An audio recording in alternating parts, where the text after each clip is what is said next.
ചത്തപ്പച്ച അദ്വൈത് നായർ സംവിധാനം ചെയ്ത പടം, നല്ല ടെക്നിക്കലി നല്ല ഗംഭീരമായിട്ട് പെർഫെക്ഷനായിട്ട് എടുത്ത പടം, താരങ്ങളൊക്കെ അടിച്ചു പൊളിച്ച് ചെയ്ത സിനിമ. കുറെ മിക്സഡ് റെസ്പോൺസും ഒക്കെ വന്നു. എങ്കിൽ കൂടി ആദ്യത്തെ ദിവസം 7.5 കോടിയോളം കളക്ഷൻ കിട്ടി. 2 ദിവസം നിർമ്മാതാക്കൾ തന്നെ, എൻ്റെ പ്രൊഡ്യൂസർമാർ തന്നെ പറഞ്ഞിട്ടുണ്ട് 14 കോടിക്ക് മുകളിൽ, അതായത് 14.03 അല്ലെങ്കിൽ 14 കോടിയാണ് 2 ദിവസം വേൾഡ് വൈഡ് കളക്ഷൻ. അത് മോശം കളക്ഷൻ അല്ല, കാരണം 2 ദിവസം അർജുൻ അശോകനെ പോലുള്ള ഇങ്ങനെയുള്ള താരങ്ങളെ വെച്ചെടുക്കുമ്പോൾ അത്യാവശ്യം നല്ല കളക്ഷനാണ്.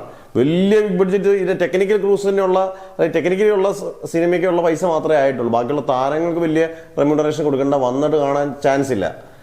പിന്നെ ഇനി 2 ദിവസം വീക്കെൻഡ്, 2 ദിവസം ശനി ഞായറോടെ കൂട്ടിൽ, ഇത് വ്യാഴവും വെള്ളിയാണ്, ശനി ഞായറോടെ കൂട്ടിൽ എന്തായാലും 20 കോടിക്ക് മുകളിൽ എന്തായാലും കളക്ഷൻ കിട്ടുമെന്ന് ഏകദേശം ഉറപ്പാണ്. മിനിമം കൂട്ടിയാൽ ഒരു 20 കോടി കിട്ടും.